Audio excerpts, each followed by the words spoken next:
Assalamualaikum warahmatullahi wabarakatuh. Selamat malam, salam sejahtera bagi kita semua. Semoga malam ini kita semua dalam kondisi sehat dan berlimpah berkat, selalu dalam naungan kasih Allah Subhanahu wa Ta'ala. Malam hari ini, kelas pemberdayaan bersama Riris Dianugrahini akan mengambil topik tentang masalah sosial. Apa sih masalah sosial itu? Masalah sosial adalah ketidaksesuaian antara unsur-unsur kebudayaan atau masyarakat yang membahayakan kehidupan kelompok sosial.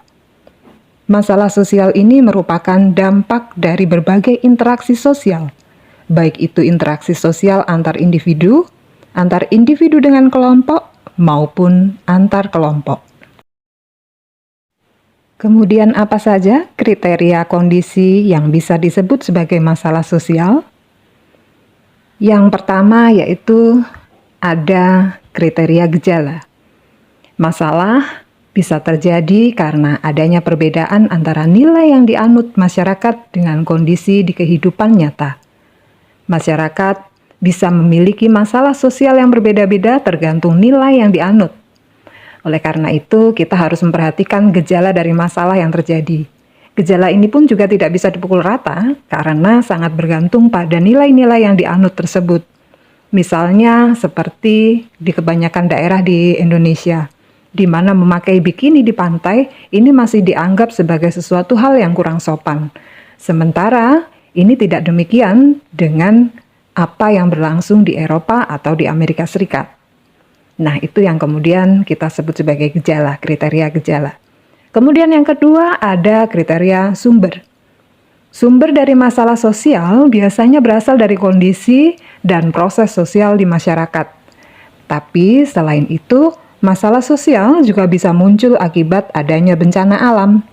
Nah, ini misalnya ketika terjadi banjir. Beberapa korban banjir bisa saja mengalami kemiskinan akibat seluruh harta bendanya telah hanyut terseret banjir. Nah, kemiskinan inilah yang kemudian merupakan masalah sosial, jadi bukan banjirnya.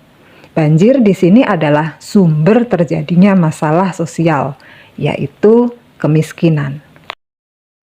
Dan yang ketiga, pihak yang menetapkan. Masalah sosial ditetapkan oleh common sense di masyarakat terhadap gejala yang ada. Ketika timbul hal yang tidak selaras antara fenomena sosial yang diharapkan dengan keadaan nyatanya, maka akan timbul gejala sosial akibat common sense dari masyarakat setempat yang menetapkan hal tersebut sebagai gejala sosial. Jadi inilah yang kita sebut sebagai common sense. Masalah sosial tidak bisa diklaim oleh salah satu individu saja. Jadi ini adalah pendapat-pendapat atau nilai-nilai yang umum ada di lingkungan tersebut. Itulah yang kemudian kita sebut sebagai common sense. Kemudian yang keempat adalah kriteria sifat. Masalah sosial memiliki dua sifat, yaitu laten atau tersembunyi dan nyata.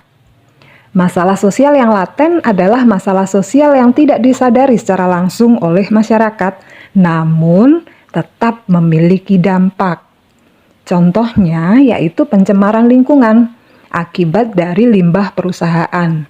Sedangkan masalah sosial yang nyata adalah masalah sosial yang benar-benar terlihat secara langsung di mata masyarakat. Contohnya masalah kemiskinan.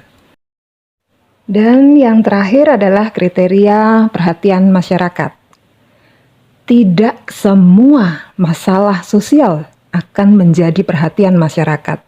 Dan ini juga berlaku kebalikan. Tidak semua yang menjadi perhatian masyarakat adalah masalah sosial. Contohnya, ketika terjadi kecelakaan, tentunya ini akan menarik menjadi perhatian masyarakat. Tetapi ini bukan termasuk masalah sosial. Kemudian contoh lainnya adalah kemiskinan yang terjadi di suatu wilayah tertentu belum tentu menjadi perhatian masyarakat sekitar. Karena mungkin masyarakat sekitar wilayah tersebut memang sudah terbiasa dengan kehidupan yang seperti itu. Padahal hal tersebut adalah termasuk dalam masalah sosial. Lantas bagaimana posisi masalah di dalam pembangunan? Mari kita lihat di dalam skema berikut ini. Pada setiap masalah sosial yang muncul, memerlukan penanganan yang kemudian dilakukan untuk pemecahan masalah. Pemecahan masalah ini kemudian dilakukan di dalam pembangunan sosial atau pembangunan sosial sebagai pemecahan masalah.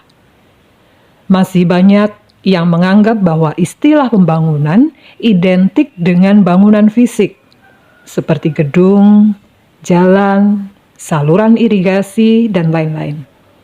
Pada kenyataannya, yang dianggap pembangunan bukan melulu tentang bangunan fisik. Pembangunan kapasitas SDM juga sangat penting dan bisa menjadi pembangunan yang lain. Pembangunan sosial sebagai pemecahan masalah sosial memberikan penekanan pada adanya proses perubahan sehingga konsisten dengan pengertian the treatment of social disease. Yang artinya adalah bagaimana memberlakukan sebuah penyakit atau permasalahan sosial.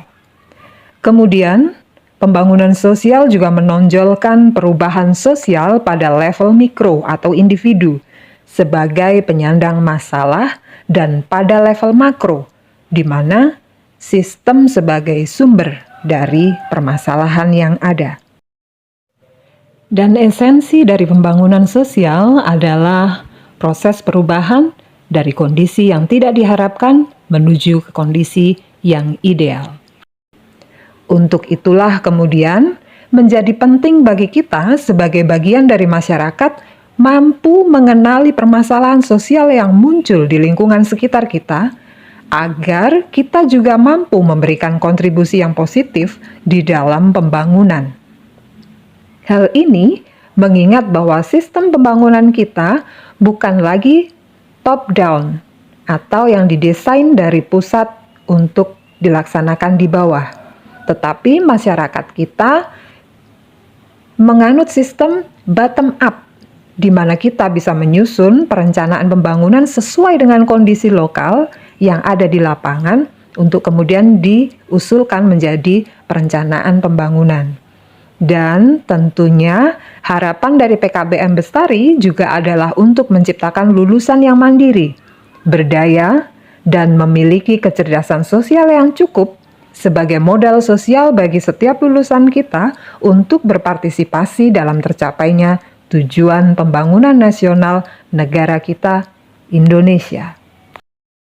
Dan untuk lebih memahami tentang masalah sosial yang ada di lingkungan kita, kali ini kita ada tuman atau tugas mandiri, di mana teman-teman akan kita minta untuk mengamati kondisi di masyarakat sekitar, kemudian memilih satu dari masalah sosial yang menarik perhatian menurut teman-teman peserta didik, dan buatlah peta analisis atau mind map yang mencakup, pertama, ada deskripsi singkat dari masalah sosial yang Anda pilih.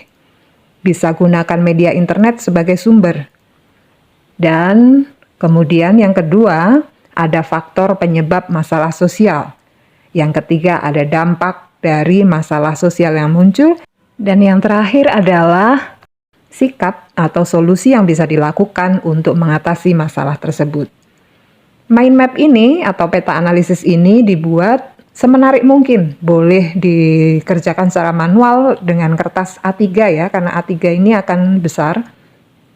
Atau bisa juga menggunakan ini aplikasi-aplikasi di dalam digital. Jadi boleh pakai PowerPoint, boleh pakai Word atau aplikasi apapun, atau di Canva atau apa, terserah, sesuaikan dengan kreasi masing-masing atau yang paling nyaman untuk teman-teman peserta didik.